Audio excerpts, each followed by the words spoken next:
कीर्तन महोत्सव म्हटलं की नजरेसमोर येतो वारकरी संप्रदायाचा जयघोष। या धार्मिक आणि सांस्कृतिक कार्यक्रमात कीर्तनकार विविध भक्तिगीतं आणि कथा सादर करतात। याद्वारे समाज प्रबोधन तर होतच, मात्र कीर्तनानं युवा पिढी अध्यात्माकडे वळू लागली आहे। अशाच भव्य दिव्य कीर्तन महोत्सवाचं आयोजन पनवेलमध्ये करण्यात आलंय। सामाजिक, शैक्षणिक, राजकीय, सांस्कृतिक क्षेत्रात अग्रगण्य आणि दानशूर व्यक्तिमत्व माजी खासदार लोकनेते रामशेठ ठाकूर यांचा 2 जून रोजी 74वा वाढदिवस अतिशय उत्साहात साजरा होत आहे। अध्यात्माची विशेष आवड असलेले सर्वांचे लाडके शेठ अमृत महोत्सवी वर्षात पदार्पण करत आहेत।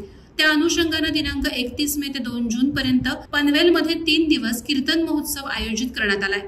सीकेटी कॉलेजच्या मैदानावर या महोत्सवाचं अतिभव्य आणि शानदार आयोजन करण्यात आलंय।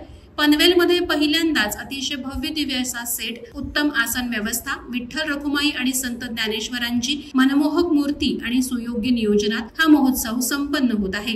या महोत्सवाचा शुभारंभ उत्सव मूर्ती लोकनेते रामशेठ ठाकूर, माजी नगराध्यक्ष जयम म्हात्रे, आमदार प्रशांत ठाकूर, आमदार महेश बालदी, ज्येष्ठ नेते अरुण शेठ भगत, अतुल पाटील, निलेश म्हात्रे, अविनाश कोळी यांच्या प्रमुख उपस्थितीत झाला। यासोबतच भाजपासह सर्व पक्षीय नेते आणि पदाधिकारी, मित्रपरिवार, हितचिंतक आणि वारकरी सेवा बजावणारे सेवेकरी मोठ्या संख्येने उपस्थित होते। उपस्थित वारकरी संप्रदायाच्या सेवेकऱ्यांकडून संतांचा जयघोष करण्यात आला। कार्यक्रमाचं उद्घाटन झाल्यानंतर मान्यवरांच्या उपस्थितीत लोकनेते रामशेठ ठाकूर आणि इतर मान्यवरांनी विठ्ठल रखुमाई आणि संत ज्ञानेश्वरांच्या मूर्तीची यथोचित पूजा केली। त्यानंतर अमृत महोत्सवी कीर्तन महोत्सवाचा शुभारंभ करण्यात आला। यावेळी महिलांची उपस्थिती लाक्षणिक होती।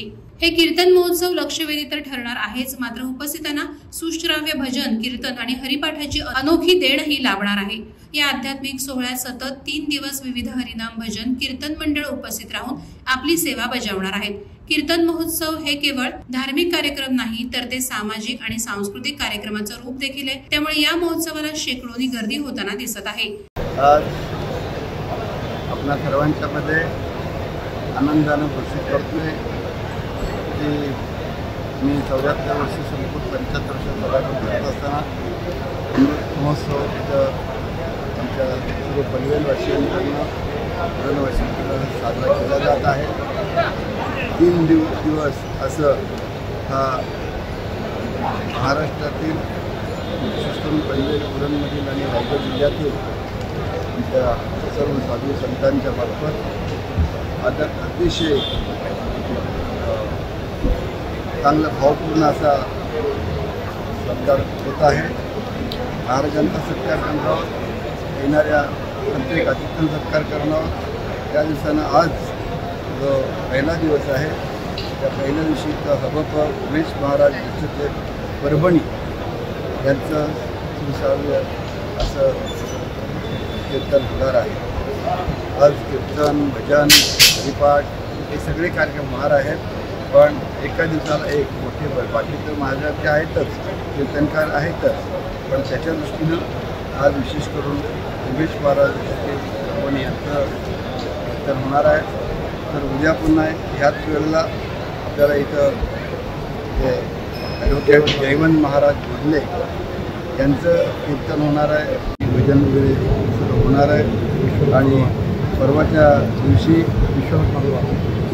विश्वनाथ महाराज वारिंगे, तर अशा पद्धतीनं त्यांचं सुश्राव्य असं कीर्तन इथं आपल्याला पाहायला मिळणार आहे।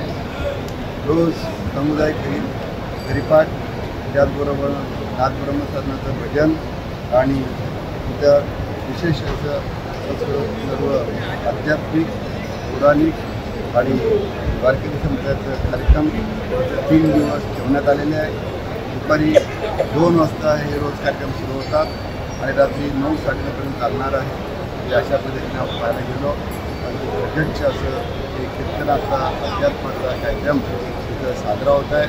मी माझं भाग्य समजतो की माझ्या वाढदिवसाच्या निमित्तानं 50 वर्ष हे सर्व वारकरी मंडळ आणि प्रसिद्ध असे कीर्तनकार, भजनकार येत आहेत आणि आपल्या वाढदिवसामध्ये साजरे होत आहेत।